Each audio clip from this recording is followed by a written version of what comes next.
ડોલાય એમાં પંડના દાપણ નો ડોલાય, બસ એને ભરોસે રહેવાય. અને ત્રીજી વાત એ છે કે ભરોસો એટલો છે કે બરોબર વાવણી થઈ જાય એટલે ખેડૂતનો દીકરો કેટલા ભરોસાથી વાવણી કરતો હશે કે હે અખિલ બ્રહ્માંડના માલિક, હું તારા નામે આ બી રોપું છું, હવે તો એને ઉગાડ છે. અને સાહેબ મોલ પાકે છે, કોઈ દી એવું બન્યું નથી. હું એક જગ્યાએ ગયો ને, એક ગામમાં હજી ચોમાસું હતું અને ઓલા ફુવારા ચાલુ કરી દેતા સિંગમાં, ફટ ફટ ફટ. મેં કેમ? એ કે કવામાં પાણી થોડુંક છોડી દીધું, પછી મેં થોડુંક તણાવ્યું, ચાલુ કર્યું. મેં કીધું તમારી જેવા જ ન વરહવા દેતા, ભરોસો હું કામ એનો તોડો છો ભલા માણસ? એને ઉગાડ્યા છે તે પૂરું નહીં કરે ભલા માણસ. અને હું તો હંમેશા પ્રતાપભાઈ ગમે ત્યાં પ્રોગ્રામમાં જાઉં ને એવું જ માનું કે આજ મારો પહેલો પ્રોગ્રામ છે એટલે વાંધો જ ન આવે. હંમેશા તમારી જે શરૂઆત જે છે ને એ કાયમ યાદ રહે ને, એને કોઈ દી વાંધો ન આવે. આપણે ઓફિસમાં પહેલી વાર, આપણે જે પહેલી વાર ઓફિસ બનાવી વિજયભાઈ, અને પહેલી વાર આપણે ઓફિસમાં જેથી ગયા તેથી કેવું લાગતું હતું, એ જ્યારે જ આવું ઓફિસે ત્યારે એ દિવસ યાદ કરી લ્યો, તમને કોઈ દિવસ તમારી ઓફિસ એમ કહેવાય ગોલી નહીં લાગે. બે મિત્રતામાં વાંધો પડે ને કદાચ, તો પહેલી વાર મિત્રતા બંધાણી દિવસને યાદ કરી લેજો કે પહેલી વાર મળ્યા તેથી કેવો આનંદ હતો. એ યાદ તમે દિવસને રોજ રાખો ને તો કોઈ દી મિત્રતામાં વાંધો ન પડે. ભાગીદારીમાં જોડાણા હોય અને પહેલી વાર જે પેંડા ઉલાડ્યા એ દિવસને તમે કાયમ યાદ રાખો ભલા માણા, તો કોઈ દી ભાગીદારીમાં જરૂર એમ કહેવાય કે વાંધો ન પડે. એમ જીવનમાં ભરોસો લાગી જાય અને એકાબીજીના જીવ. અત્યારે આપણે શું થાય છે, ભેગા થાય પણ ભેગા નથી રહેતા. ભેગા થાય આપણે પણ ભેગા નથી રહેતા. ભેગું રહેવું જોઈએ. એનો ટૂંકો દાખલો કહું.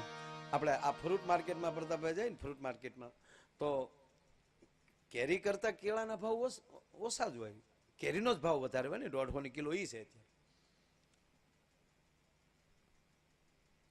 સફરજનના ભાવ વધારે જ હોય, કેળાના ભાવ વધારે ન હોય. પણ તમે માર્કેટમાં આપણે જઈએ ને તો ભલે કેરીના ભાવ મોંઘા હોય તો એની શીર કરીને સખર લ્યો શાકતા જાવ, લ્યો ને તો વાંધો નહીં પણ શાકતા જાવ. સફરજનની શીર કે લ્યો શાકતા જાવ. કોઈ દી કોઈ કેળું તોડીને આપ્યું ખાઈ લો, ખાતા જાવ. હું કામ અડાઈની લૂમમાં ભેગા છે ડોહા. અને ઓલા ભલે મોંઘા હોય પણ અમથે અમથા શીરુમાં ઉપયોગ કરી લે માણા, ભલા માણા. હે પણ જે લૂમમાં ભેગો હોય, સાહેબ આ કથાઓ ભેગાની છે. કથા એટલે ભેગું થવું. વાર્તા 2 જણામાં થઈ શકે, કથા ન થઈ શકે. કીર્તન 15 જણામાં થઈ શકે, વાર્તા ન થઈ શકે, આ કથા ન થઈ શકે. આ કથા પહેલા તો ભેગા કરાવવાની વાત કરે છે કે બસ 7 દિવસ ભેગા રહીએ, ભેગા જમીએ, જેના અન્ન ભેગા થાય એના મન ભેગા થાય. અને હમણાં જ બહુ સારી વાતો અહીંથી થઈ. હું તો તમને હવાણ કરાવવા જ આવ્યો છું. હા, એક જગ્યાએ હું હરેશભાઈ પ્રોગ્રામમાં ગયો તો એક જણ મને કે કઈક જ્ઞાન બજારની વાતો કરજો. હું કહું મારામાં જ નથી, તમને દેવું ક્યાંથી મારે? જ્ઞાનનો અર્થ માણસો ધર્મમાં લઈ જાય છે, પણ જ્ઞાનનો અર્થ તો ચોખ્ખો થાય, જાણકારી, જાણવું, એનું નામ જ્ઞાન. જરૂરી છે જ્ઞાન 100%. જો આ ગોધરિયા ગટર ઉગાડે એમાં જ્ઞાન જાજુ નથી એટલે આખો દી બળ કરે ને. એના છોકરા બાવળે ટીંગાતા હોય, ઘોડિયા ન્યા બાંધ્યા હોય, માળાને કોઈ દી કોઈ તાવ ન આવે બોલો. અને આપણે અમુકની ઘરે છોકરાને રમાડવા જાય તો કે પેલા ડેટોલથી ચેરે હાથ જોઈ લેજો, અમારો બાબુ. આ બાબુ તારું ડોહું ઓહો, એવા પોચા પોચી પ્રજા બની છે હાવ.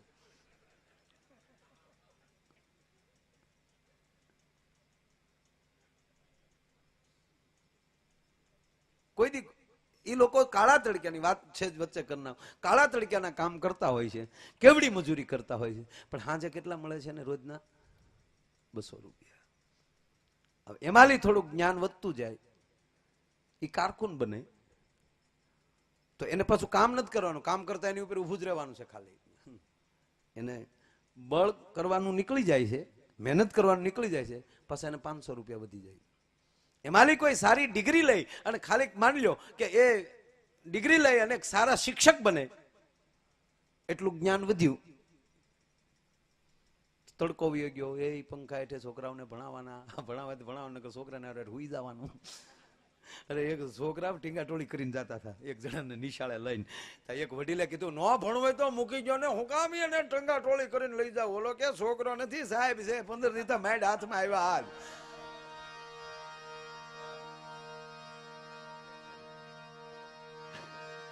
એ આમ આવ્યા છે બહાર થી ભણાવવા ને આપડા ડાયરા હળી જાય, એ કચુંબો કરો એમ કરે છે રોજ. અને આનથી નહીં જરે. હકીકત અમુક વસ્તુ અમુક ને જરે જરે, ભલે આપણે કાઢી કહેવાય નહીં, આ પ્રચાર નથી કરતો, પણ ગમે એટલું પીતા હોય કોઈ દી આપણા અમુક વરણને કોઈ દી લીવર ખરાબ જોઈએ કયો, કારણ કે એને ખબર પડે આને આપણને હાસવે છે, આપણે આને હાસવવા જ હોય. માસ્તર ને ટીંગા ટોળી કરીને લઈ જતો, બોલો વાત એ કરતો હતો. એટલું જ્ઞાન આવી જાય તો સાહેબ એને તડકો વયો જાય, મહેનત વહી જાય, અને પાછો 30,000 પગાર. અને એનો એ જ એને જ્ઞાન થઈ જાય, જીપીએસસી કરી નાખે, યુપીએસસી કરી નાખે, આઈએસ ઓફિસર બની જાય. સાહેબ મહેનત ઘટી જાય અને ફળ વધી જાય. આ જ્ઞાન આ જરૂરી છે માણસમાં અત્યારે, એટલે સારી રીતે ભણાવવા જોવે, સારું જ્ઞાન પ્રાપ્ત કરે. એટલે મેં કીધું હું તો બહુ આનંદ કરવા વાળી જ વાત, બીજું કાંઈ નહીં. અને ખરેખર જીવનમાં આનંદ છે ને એ જ ભગવાનનું રૂપ છે.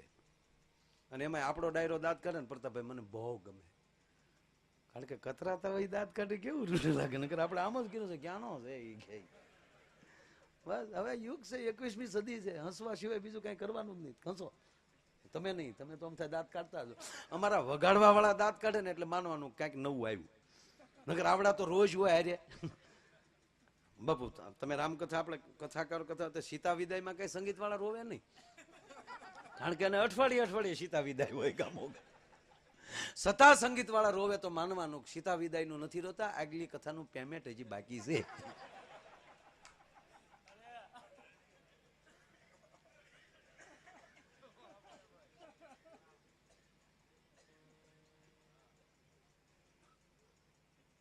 ખરેખર સમય સારો છે ને. એક ભાઈ મને હમણાં મને કે મારા ભાઈ કેવી ગાડીઓ નીકળી, ગાડી ભટકાય તો 10 તો એરબેગ, અંદર એરબેગો ખુલી જાય, માણસને કાંઈ ન થાય. મેં કીધું કંપની વાળાએ એરબેગો આપી છે, એના માટે આપી છે, આપણે હાટું નથી આપે. આપણે હાટું કારક ખુલે નહીં ડોય, ધ્યાન જ રાખવાનું. એરબેગો એને આપી છે. મને કે પણ મોંઘી ગાડીઓ, એટલે મેં કીધું એટલે જ આપી છે કે હવા કરોડની ગાડી હોય એમાં 10 12 એરબેગો હોય, એ શું કામ આપે? કંપની વાળાએ એની સેફટી હાટું આપી કે હપ્તા દીધા વગરનો મરી ન જવો જોઈએ. ખરેખર આપણને એમ છે કે આપણી હાટું નહીં, એ હામા વાળાની જ વ્યવસ્થા હોય છે. આ જો આપણે આ કથા કરીને આયોજન કરી શું કામ? આપણા માટે. કોઈ કાલ કેવું ન જોઈએ નબળું આયોજન હતું, પણ આપણને એમ થઈ જાય ઓહો અમને એવા ગાડલા નાખ્યા, એ નો મોડા લાગે એટલે. નકર આપણે તો ગુણિયા ઉપર ગાતા હતા, જેથી તેથી ગાતા હતા. મેં પ્રતાપભાઈ ટ્રેક્ટરમાં બહુ પ્રોગ્રામ કર્યા, ટ્રેક્ટરની લારીઓ જ મૂકી દેતા, કપ દે વાડ્યું ખોલ નાખે ગાડલા નાખી દે કે કરો ચાલુ. હવે એક જગ્યાએ હકીકત બનેલું એવું, હકીકત એવું પ્રતાપભાઈ થયું. હવે જેની લારી લાવે ને ત્યારે તો ટ્રેક્ટર બહુ ઓછા નહીં, ટ્રેક્ટર હોય એ સાવી બેઠો બેઠો ફેરવતો ખબર હોય કે આનું ટ્રેક્ટર છે એમ. હાકળી રાખતા લાંબી પિત્તળની, 2 સાવીઓ આવજો, કા ખંભે સાવી હોય. આપણે જાનમાં ક્યાંકમાં ટ્રેક્ટર લઈને ગયો ખબર પડી જાય કે એટલે કે એને ખાટલો બટલો નાખજો આને, હા ટ્રેક્ટર વાળો છે. હા તાકે ચવાલ જ નથી ને. ટેટલો કર્યો. અમારે અહીંયા ભગુભાઈ એક પોલીસમાં હતા, આપણે મીઠા ફરાય નાખી, એને સહેજ બ્રેક લાગતી અને મારા કલિન્ડરને લાગતી. ઉભો રખાને ક્યાં જાય તાકે મારા કલિન્ડર સાઈડમાં બેઠો, તેને કીધું મોઠા ત્યાં તો મારી લીધી એક.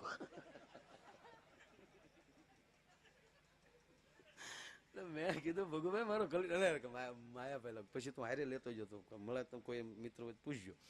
મેં કીધું હાલો હાલો ફરવા, પછી આલી સીધા લઈ ગયો. રસ્તે 2 વાતો કરે ને તોય કતરાય, કારણ કે ઓલાને કાયદેસર બ્રેક લાગતી જ થી મારા કલિન્ડરને, બોલ. અને ખરેખર આપણી જીભ અટકતી હોય ને બહુ મજા આવે. એ ભગવાનની રચના છે. તોતડું બોલતા હશો ને તો ગમશે, આપણી જીભ તોતડી હશે ને તો ગમશે. શું કામ? ઈ ભેટે ભગવાને આપી છે. એક ભાઈ નું કૂતરું કરડી ગયું, મેં કીધું હટ ન કહેવાય, મને કે હટ કહેવાય ગયો તો પગી ગયું તું.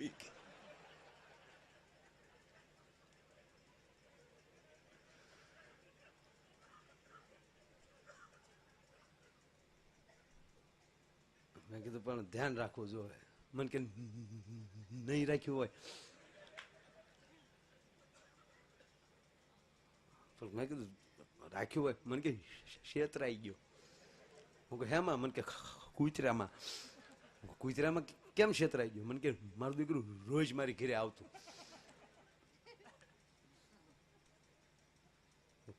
રોજ હું કરડાવતો. બે કાન પકડીને પીંડી મોઢામાં આપી દઉં અને એવો દાજથી કઈડ્યા કરે અને એવી મજા આવે. મને કૂતરું કરડે મજા. મને કે દાંત નહોતા એને. દાંત વગરનું કૂતરું પછી તો મસાજ જ કરતું હોય. અને હારું એવા જ કલરનું બીજું આવી જોઈએ.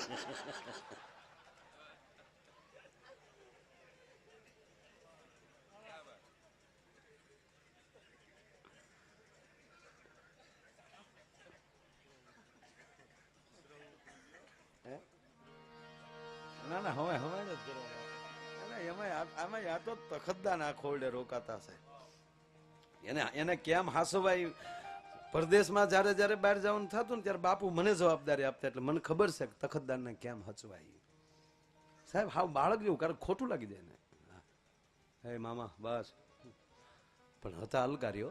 અમે પ્રતાપભાઈ લંડન મ્યુઝિયમ જોવા માટે ગયા.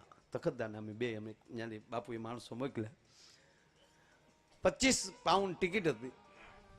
ટિકિટ લઈને અમે જ્યાં જો અલગારી કેવું અલગારી પણ એનું કે જ્યાં ગેટમાં પહોંચવા આવ્યા અને મારું બાવડું પકડ્યું. મને કે મામા નથી જવું. અરે મેં કીધું કવિરાજ પછી ક્યારે તમે આવો? મને કે ના મારે નથી આવું. તાર જાવ જા. આ એનું સટકું જા તું જા. તમને મૂકીને થોડો જાવ. પણ નથી જવું એનું કારણ શું? મને કે તને ન સમજાય. સમજાવવાનું મેં કીધું સમજવા હાટું તમારે ભેગો રહું છું. આંખમાં આહુડા હતો પ્રતાપભાઈ ત્યારે. એ કે મામા આ મ્યુઝિયમમાં આ અંગ્રેજો જે ભારતમાંથી લૂંટી લૂંટીને લાવ્યા એ જ મૂક્યું છે ને. એ વસ્તુ જોવા માટે આ ચારણની આંખ મને કે મને યોગ્ય નથી લાગતી. મારે આ ન જોઈ શકાય.